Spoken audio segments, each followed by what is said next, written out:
Maya Torres woke at 4 in the morning like she did every day. Her roommate Leora was still sleeping in the next bed. The blue-skinned Aquarian breathed slowly through the gills on her neck. Maya tried to be quiet as she got dressed in her workout clothes. The Galactic Defense Academy floated in space above the peaceful world of Luminara. Through their room's window, Maya could see the planet's 3 moons casting silver light on endless oceans.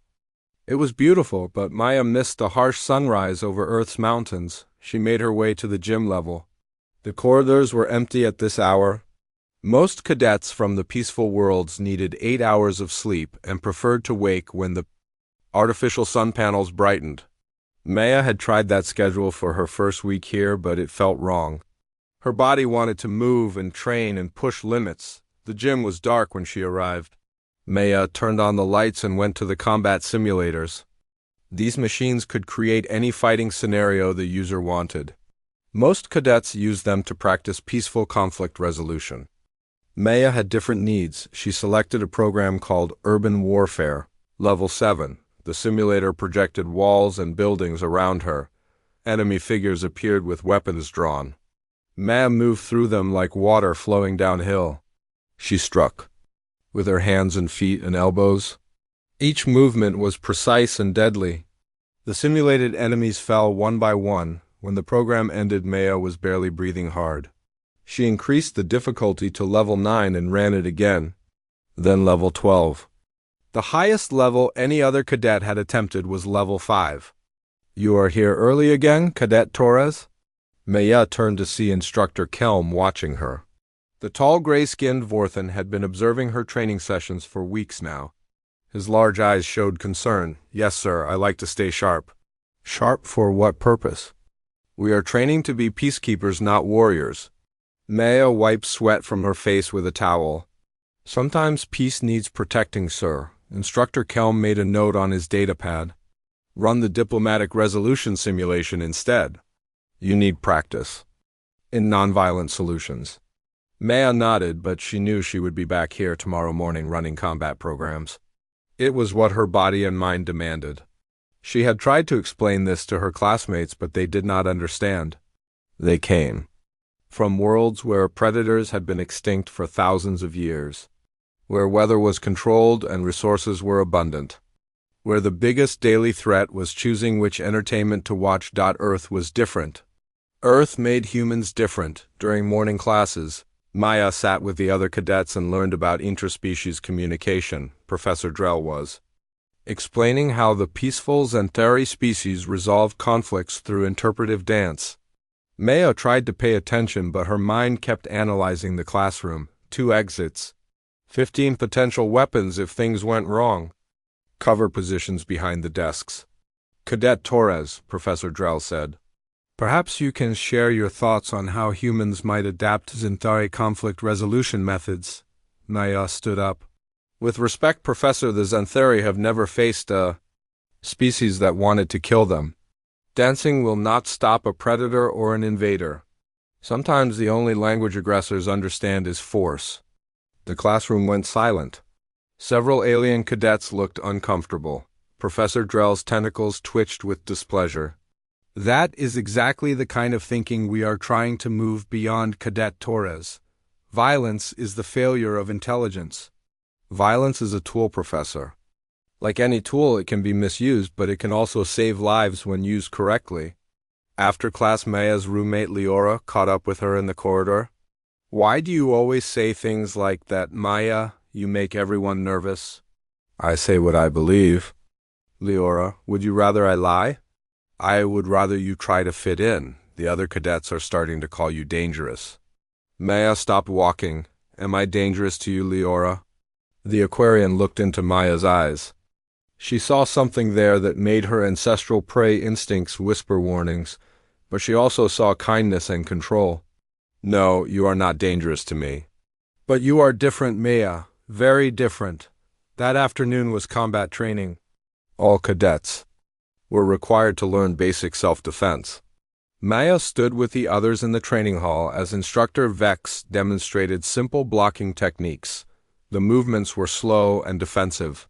They assumed the attacker would stop when faced with resistance. Remember, cadets, Instructor Vex said. Our goal is to de-escalate and retreat. Violence should always be the last option.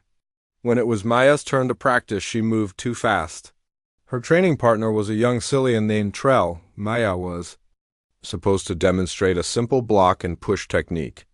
Instead, her body moved with Earth-trained reflexes. Her block redirected Trell's attack, and her counterstrike stopped inches from his throat. Trell stumbled backward with fear in his large eyes. She was going to kill me, he whispered. I was demonstrating proper technique, Maya said. On Earth, that block would have saved my life.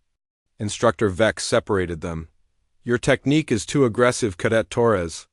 You must learn restraint. Maya wanted to explain that restraint was all she ever showed, that every movement she made in this academy was her holding back, that the combat training they called advanced would barely qualify as warm-up exercises on Earth, but she could see in their faces that they would not understand. Later that evening, Maya sat alone in the observation lounge. Through the massive windows, she could see ships coming and going from the academy. Most were sleek, peaceful vessels designed for exploration and diplomacy. A few were military ships, but even those looked more like mobile conference rooms than weapons of war. Commander Thel approached her table. The Sindari officer had been watching Maya closely since her arrival 3 months ago. Cadet Torres, how are you adjusting to academy life? Fine, sir. My grades are excellent and I have had no disciplinary issues. That is true.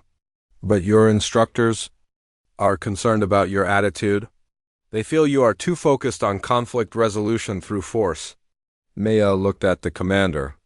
His species had evolved on a world with gentle weather and abundant resources. They had achieved spaceflight without ever experiencing a major war. To him and his people, violence was an alien concept. Sir, I respect the Academy's methods. But where I come from, being prepared for violence is how you prevent it. Predators do not attack prey that can fight back. Earth perspectives may not apply in civilized space, Cadet Torres. Perhaps you should consider whether this career path is right for you. Commander Thel left her alone with that thought. Maya stared out at the stars and wondered if there was a place for humans like her in this peaceful galaxy. She thought about her family back on Earth, 3 generations of Marines who had fought to protect others. They had sent her here to represent humanity's best qualities, but maybe the galaxy did not want what humans had to offer. The meeting happened in the middle of the night shift when most cadets were sleeping. Commander Thel walked through empty corridors to reach the secure conference room in the Academy's administrative tower. His footsteps echoed softly on the polished floors. General Voss was already waiting when Thel arrived. The Korthic military officer stood nearly 8 feet tall with thick gray skin and prominent ridges above his eyes. His species had evolved as persistence hunters on their homeworld, but centuries of civilization had made them prefer political warfare to physical combat. Commander Thel, General Voss said without turning from the window, I trust this meeting will remain private. Of course, General. Though I must say your concerns about one cadet seem excessive. Ambassador Kale materialized in the room as a hologram. The Sindari diplomat appeared to be speaking from his homeworld office thousands of light years away. His pale blue skin seemed even more translucent through the projection. Nothing about this situation is excessive, Commander, Ambassador Kale said. The human cadet represents a threat to everything our civilization has built. Commander Thel activated the room's privacy shields and sat down at the conference table. Gentlemen, I have reviewed Maya Torres' file thoroughly. Yes, she is aggressive by our standards, but her academic performance is exemplary. She has shown no signs of actual violence toward other cadets. General Voss finally turned from the window. That is exactly what makes her dangerous, Commander. She has perfect self-control, which means she is calculating and planning. Wild beasts are easy to contain, but intelligent predators are another matter entirely. The hologram of Ambassador Kale leaned forward. The Sindari Council has been monitoring human activities since they applied for galactic membership. Their entire species shows these same troubling patterns. High aggression coupled with advanced intelligence and tool use. They are apex predators, pretending to be civilized. Commander Thel pulled up Maya's training records on the conference table display. The videos showed her moving through combat simulations with fluid, deadly grace. Her reaction times were impossible by galactic standards. Her tactical assessments were more thorough than those of senior military officers. I admit her capabilities are unsettling, Thel said. But capabilities alone do not make someone a threat. She has shown restraint in every situation. Restraint that could disappear the moment it becomes inconvenient, General Voss replied. My intelligence sources indicate that human military doctrine emphasizes overwhelming force and acceptable casualties. They plan for war in ways we cannot comprehend. Ambassador Kale nodded. The Council has decided that humanity's application for galactic membership must be rejected. But we need justification that the other species will accept. We need proof that humans are too dangerous for civilized society. Commander Thel understood where this conversation was heading. You want to manufacture an incident. We want to reveal the human's true nature, General Voss corrected. Place her in a situation where her predatory instincts override her civilized facade. Record the results and show the galaxy what happens when Deathworlders lose control. The commander looked at both men. And if she maintains control? If she responds with the same restraint she has shown for months? She will not, Ambassador, Kale said with certainty. Humans are violent by nature. Push them hard enough and that nature will surface. We simply need to push hard enough. General Voss activated his own display showing the Academy's training facilities. The urban warfare complex would be perfect. Isolated location with full recording capabilities. We stage a scenario that forces the human to reveal her aggressive tendencies. What kind of scenario? Commander Thel asked. A hostage situation. With multiple armed opponents. Standard peacekeeping protocol would be to negotiate and retreat if necessary. But humans default to violence when threatened. She will attack and we will have evidence of her dangerous nature. Ambassador Kale studied the facility schematics. The scenario must be believable. Real stakes with real consequences. Otherwise, she might realize it is a test and maintain her facade. Commander Thel felt uncomfortable with the direction of the conversation. You're talking about using live weapons against a cadet. That violates every Academy protocol and several galactic treaties. Desperate times require decisive action, Commander, General Voss said. My security team can handle the operation. They are well trained and will use minimum necessary force to provoke the desired response. And if she is seriously injured or killed, then the galaxy will mourn a tragic training accident, Ambassador Kale replied coldly. Either way, humanity's application gets rejected and civilized space remains safe. Commander Thel stared at the two officials. You are asking me to participate in the attempted murder of a cadet under my protection. We are asking you to help prevent a larger catastrophe, General Voss said. One human cadet versus the safety of trillions of civilized beings. The mathematics are simple. The commander thought about Maya Torres. She had never shown aggression toward anyone who did not threaten her first. Her academic work demonstrated deep understanding of peaceful conflict resolution. But her combat abilities were genuinely frightening to anyone who understood their implications. If we do this and she responds as you predict, then humanity gets rejected from the galactic community permanently. That is the goal, Ambassador. Kale confirmed, and if she does not respond as predicted, if she maintains restraint even under extreme provocation, General Voss smiled, showing sharp teeth. She will not. Humans are predators, Ambassador. Predators always revert to type when cornered. Commander Thel made his decision. Very well. I will authorize a special training exercise, but I want your assurance that this will be contained to the minimum necessary to achieve your goals. Of course, Commander. My team will use only enough force to trigger her defensive responses. A few stun blasts and some intimidation should be sufficient. The three officials spent the next hour planning the operation. They would schedule Maya for a solo exercise in the urban warfare facility. General Voss's security team would pose. as hostile forces holding hostages. The scenario would escalate until Maya either retreated or revealed her violent nature. What none of them understood was that Maya Torres came from a family of warriors who had spent generations learning to fight against impossible odds. Her restraint was not weakness or facade, but iron discipline developed through years of training. Her peaceful demeanor was not natural state, but constant choice to control power that frightened even her dot when cornered humans did indeed revert to type. But their type was not mindless aggression. It was calculated, efficient violence applied with surgical precision to eliminate threats. The galaxy was about to learn the difference between a rabid animal and an apex predator. The meeting ended with handshakes and mutual assurances. Commander Thel would schedule the exercise for the following week. General Voss would brief his team on their roles.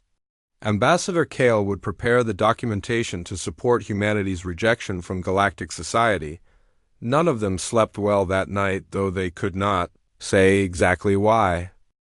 Maya received the exercise notification at 0600 hours ship time. A solo mission in the urban warfare facility scheduled for 0800.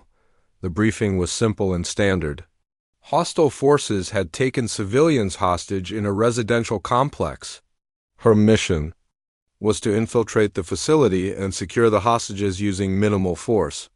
Standard peacekeeping protocols applied. She ate a light breakfast and checked her equipment. The Academy issued basic protective gear and non-lethal weapons for training exercises. Maya strapped on the body armor and holstered the stun pistol, knowing both were inadequate for real combat. But this was supposed to be a simulation. The urban warfare facility sat isolated from the main Academy complex. Maya took the transport pod across the gap and entered through the main access door. The facility was designed to look like a typical residential building from any of dozens of species' homeworlds. Narrow corridors led to apartments and common areas. Perfect for practicing close-quarters peacekeeping. Operations. Maya moved through the entry corridor, checking corners and doorways. Her training made her catalog potential threats and escape routes automatically.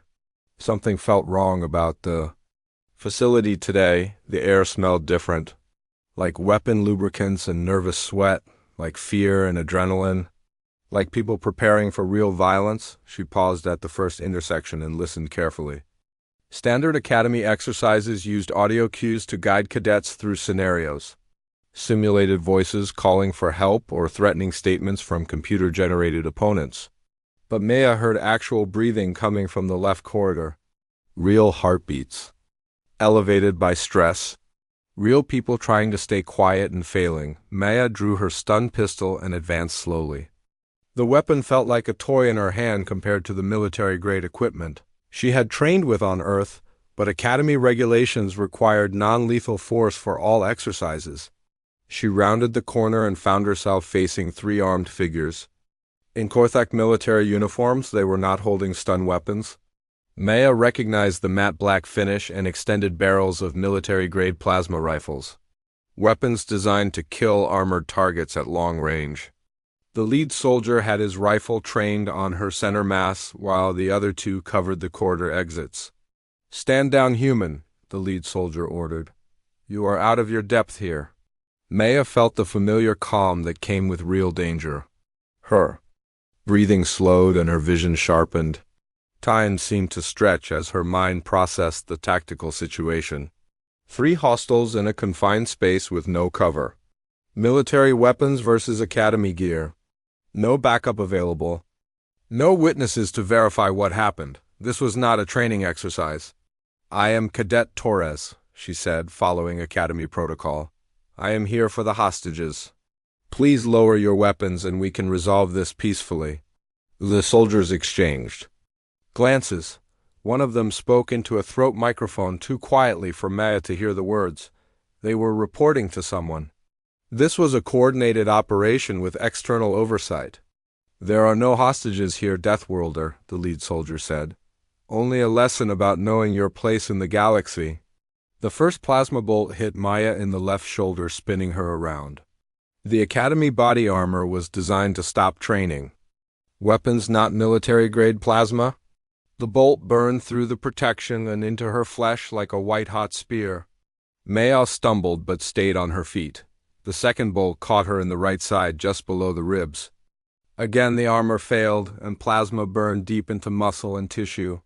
Maya felt her lung collapse and tasted blood in her mouth. She fell to one knee, but her eyes never left the soldiers. The third bolt took her through the left thigh. Maya went down hard, hitting the corridor floor with her back against the wall. Blood pooled beneath her as the soldiers approached. They thought the fight was over. They thought they had proven their point about human fragility. Maya closed her eyes and let her academy training fall away like clothes that no longer fit. 3 generations of Torres family knowledge flooded back into her mind. Lessons learned. In Earth's harshest environments against enemies that showed no mercy. The galaxy had tried to civilize her, but civilization was just a mask she wore for their comfort. When Maya opened her eyes again, she was no longer a cadet trying to fit into alien society. She was a human being whose ancestors had fought there. Way to the top of the most dangerous food chain in known space. She was a predator who had been pretending to be prey. "Mistake," she said quietly. The lead soldier started to respond, but Maya was already moving. 3 plasma bolts to center mass should have killed any civilized species. But humans were not civilized in any way the galaxy understood. They were survival machines wrapped in skin and good intentions. Maya flowed upward like liquid lightning. Her left hand closed around the lead soldier's rifle barrel, and the reinforced polymer crumpled like paper in her grip. The soldier stared at his destroyed weapon for half a second before Maya's right hand found his throat. She applied pressure with surgical precision, and he dropped unconscious to the floor. The second soldier managed to fire twice before Maya reached him. Both bolts hit center mass, but Maya did not slow down. She took the rifle from his hands and snapped the weapon in half like breaking a stick. The jagged metal edges made effective stabbing implements, which she used to pin the soldier to the wall without killing him. The third soldier turned to run, but Maya was already in motion. She caught him before he took 3 steps and gently pressed specific nerve clusters until he went limp. All 3 Korthek soldiers were unconscious, or immobilized but still breathing. Maya had used exactly enough force to neutralize the threats. Without causing permanent damage, she stood in the corridor, bleeding from multiple wounds and breathing hard through a collapsed lung. The facility's security system should have detected the weapon's fire and summoned help. But the corridor remained silent except for the hum of ventilation systems. Someone had disabled the emergency protocols. Maya walked toward the facility's main entrance, leaving a trail of blood on the polished floor. More soldiers might be waiting, but she no longer cared about odds or tactics. Something cold and focused had awakened in her mind. Something that had been sleeping since she arrived at the academy. The main security door was reinforced steel, designed to contain military-grade explosives. Maya studied it for a moment, calculating stress points and leverage angles. Then she gripped the door frame with both hands and pulled. Metal groaned and rivets popped as the massive door came free from its mounting. Maya stepped through the doorway, holding the door like a shield. On the other side, she found a squad of Academy security personnel pointing stun weapons at her. Behind them stood Commander Thel and several other officials with recording equipment. They had been watching. They had planned this. They had tried to murder her to prove a point about human nature. Maya gently set the security door aside and faced the assembled officials. Blood dripped from her wounds, but her voice was steady and calm. "The exercise is complete," she said. "I neutralized 3 hostile combatants who attacked with lethal force. All targets are alive but incapacitated. I am ready for medical attention and debriefing." Commander Thel stared at the human cadet who had just torn a security door from its frame while bleeding from multiple gunshot wounds. His plan had worked perfectly except for one detail. Maya Torres had not lost control. She had simply stopped holding back. The Academy's medical bay had never treated plasma burns on a human before. Dr. Sen worked carefully to clean Maya's wounds while she sat upright on the examination table. The healer's forearms moved with practiced efficiency, but her large eyes showed confusion. Your physiology is remarkable, Cadet Torres, Dr. Sen said as she applied synthetic tissue patches. These injuries should have rendered you unconscious from shock and blood loss, yet your vital signs remain stable. Maya watched the doctor work without speaking. She had learned long ago that explaining human durability to other species was pointless. They could not understand that Earth's environment had forged humans into something that could survive almost anything. Pain was just information. Injury was just another problem to solve. The collapsed lung is reinflating normally, Dr. Sen continued, but I recommend 3 days of bed rest and light duty for 2 weeks. I will return to regular classes tomorrow, Maya said, the doctor's tentacles twitched with concern. That would be inadvisable. Your body needs time to heal. Maya stood up from the examination table and tested her range of motion. The wounds pulled and ached, but they would not slow her down significantly. My body heals faster than you expect. Doctor, thank you for your care. In the corridor outside the medical bay, Maya found her roommate Leora waiting with obvious worry. The Aquarian's gills fluttered rapidly as she took in Maya's bandaged condition. The whole academy is talking about what happened, Leora said. They are saying you destroyed 3 Korthic soldiers with your bare hands. I defended myself when attacked with lethal weapons, Maya replied. Nothing more. Maya, the security. Recordings are being broadcast throughout the academy. Everyone has seen what you can do. They are frightened. Maya started walking toward their dormitory. Should I have allowed myself to be killed to make them more comfortable? Leora followed, trying to keep pace with Maya's longer stride. Of course not. But the way you moved and fought was not like anything we have seen before. You were like a natural disaster given form. Maya stopped walking and turned to face her roommate. Leora, I need you to understand something. What you saw today was not me losing control. It was me finally being honest about what humans are capable of. For months I have been pretending to be something I am not. But you are still the same person who helps me with combat training, who shares her food when I forget to eat, who listens to my stories about home. Yes, humans can be gentle and kind and protective. But we can also be the most dangerous thing you ever encounter. Those are not contradictions, Leora. They are different tools for different situations. That evening, Maya sat alone in the observation lounge as she had many nights before. But this time she was not alone for long. One by one other cadets approached her table. Some came to express support. Others came to satisfy curiosity about the human, who had torn a door from its frame. Trell, the young Cillian, sat down across from her. Maya remembered him as the cadet who had feared her during combat training. I owe you an apology, Cadet Torres, he said quietly. I thought you were dangerous because you moved differently than us. I realize now that you were always holding back. To avoid hurting anyone, Maya nodded. I did not want to frighten people unnecessarily. But today, when faced with real danger, you protected yourself and neutralized threats without killing anyone. That shows more control than most of us could manage. Other cadets began gathering around the table. Maya found herself answering questions about human capabilities and training methods.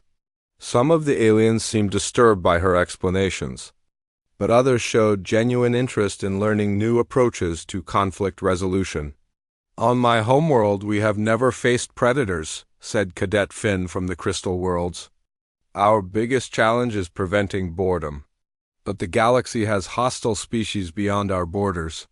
Perhaps we need to learn from those who understand violence. Violence is not something you understand, Maya replied.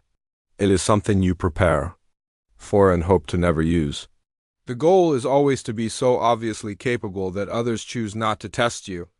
As the evening progressed, Maya realized that something fundamental had changed in how the other cadets viewed her. The fear was still there, but it was mixed with respect and curiosity. They began to see her not as a barely contained threat, but as a guardian who could protect them from dangers they could not handle themselves. Late that night, Maya received a message to report to Commander Thell's office. She walked through the quiet corridors, wondering if she was about to be expelled from the academy. The events in the facility had exposed the conspiracy, but they had also revealed capabilities that made civilized species uncomfortable. Commander Thel was not alone when Maya arrived. General Voss sat in restraints with 2 Academy security guards watching him. Ambassador Kale appeared as a hologram, but his transmission was being monitored by Sindari government officials. Cadet Torres, Commander Thel said, I must begin by apologizing for my role in today's events. My actions were inexcusable, and I will face appropriate consequences. Maya stood at attention. Sir, I have no complaints about my treatment at this academy. My instructors have been patient and professional. That is generous considering I authorized an operation designed to provoke you into violence that could be used against your entire species. General Voss spoke from his restraints. The operation succeeded, Commander. The galaxy has now seen what humans become when pushed to their limits. They will never be accepted into civilized society. Maya turned to look at the Korthik general. With respect, sir, I was not pushed to my limits today. I was pushed to the point where I stopped pretending to be weaker than I am. There is a significant difference. You destroyed military equipment with your bare hands and defeated 3 trained soldiers while wounded. If that was not your limit, then what is? Maya considered the question carefully. I do not know, sir. I have never found my limits. But I can tell you that today I used approximately 15% of my actual capabilities. I held back to avoid killing your soldiers. The room went silent. Ambassador Kale's hologram flickered as he processed Maya's words. You are claiming you could have done more damage. I am stating that I chose not to, sir. Humans are capable of terrible violence when necessary, but we prefer to solve problems with the minimum force required. Today required enough force to neutralize 3 armed opponents without killing them. I applied exactly that amount of force. Commander Thel studied Maya with new understanding. And if killing had been necessary, then they would be dead, sir. But killing was not necessary, so they live. General Voss slumped in his restraints. You are proving my point, human. Your species is too dangerous for civilized society. Maya shook her head. General, my species is dangerous enough to protect civilized society from things that would destroy it. There is a difference between being a threat and being a shield. The realization of what Maya represented began to dawn on everyone in the room. Humans were not the enemy of galactic civilization. They were its ultimate guardian. The species that could stand between peaceful worlds and whatever horrors existed beyond the borders of known. Space. Ambassador Kale spoke quietly. Perhaps we have been asking the wrong question. Not whether humans are too dangerous for our society, but whether our society is too weak to survive without them. Within hours, the recordings of Maya's encounter spread across every civilized world in the galaxy. The footage showed a human cadet taking 3 military-grade plasma bolts and continuing to fight with deadly precision. But more importantly, showed her stopping exactly when the threats were neutralized. No excessive force, no loss of control. Perfect discipline under impossible circumstances. The response was immediate and unprecedented. Every species government called emergency sessions to discuss the implications. The footage was analyzed by military experts who reached the same conclusion. Humans possessed capabilities that exceeded anything previously documented in galactic history, but the real shock came when Earth's government responded to the attack on their representative. Instead of demanding apologies or reparations, the human delegation submitted a new application to join the Galactic Alliance. This time they were not asking to join the peacekeeping forces. Ambassador Chun stood before the Galactic Council 3 days after the incident. The assembly hall was packed with representatives from every member species. Maya sat in the gallery wearing her academy uniform with the new combat instructor insignia she had been awarded that morning. Honored delegates, Ambassador Chun began. Recent events have demonstrated that our galaxy faces threats that cannot be resolved through traditional diplomatic means. While we deeply respect the peacekeeping philosophy that has maintained stability, for millennia we believe there is a need for additional capabilities. The Xanthari delegate stood to speak. Ambassador Chun, are you suggesting that violence is preferable to peaceful resolution? Not at all, Delegate Hess. We are suggesting that the option of effective resistance makes peaceful resolution more likely. Predators do not negotiate with prey. They only respect strength. Admiral Core of the Vegan Defense Fleet activated his microphone. The human delegation is requesting admission to the military branch of the Alliance. This would give your species access to advanced weapons and strategic intelligence. Admiral, we already possess weapons that exceed most galactic technology. What we seek is the opportunity to use our capabilities in service of galactic security, to stand guard so that peaceful species can continue their important work without fear. Maya watched from the gallery as the debate continued for hours. Some delegates expressed fear about human military capabilities. Others argued that those same capabilities could protect civilized space from external threats. The galaxy was being forced to confront a fundamental question about its own security. Finally, the vote was called. Maya held her breath as each species cast their decision. The result was unanimous. Every delegate voted to accept humanity into the military branch of the Galactic Alliance with full membership rights and responsibilities. After the vote, Ambassador Chun made an additional announcement. The human government wishes to propose the establishment of a new division within Alliance military forces.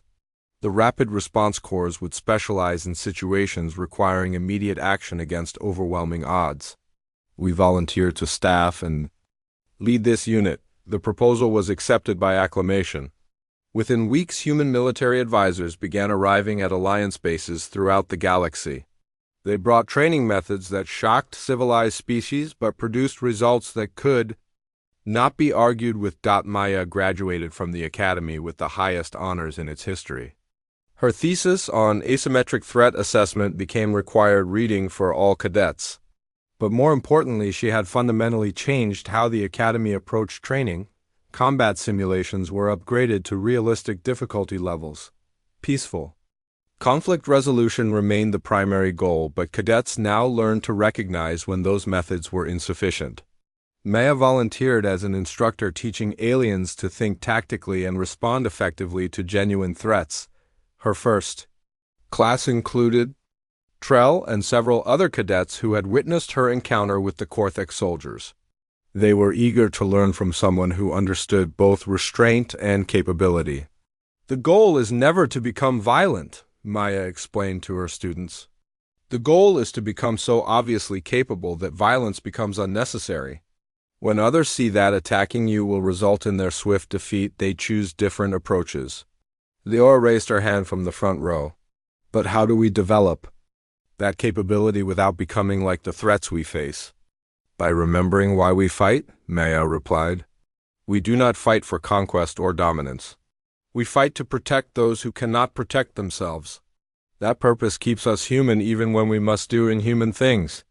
The lesson resonated throughout the galaxy as human military doctrine spread to allied forces. The philosophy of overwhelming prepared deterrence became standard practice. Conflicts that once lasted years were resolved in days when aggressors realized they faced opponents who could not be intimidated or defeated through conventional means. 5 years later, Admiral Maya Torres stood on the bridge of the Alliance flagship watching the first contact protocols with a newly discovered species. The aliens had initially responded with hostility but quickly changed their approach when they saw the capabilities of the response fleet. Admiral, her communications officer reported, the alien delegation is requesting permission to open diplomatic relations. They express interest in peaceful trade and cultural exchange. Maya smiled as she watched the alien ships maintain respectful distance from the Alliance fleet. Grant permission for diplomatic contact. Assign a full escort and activate recording protocols. Make sure they understand we are here to protect, not threaten.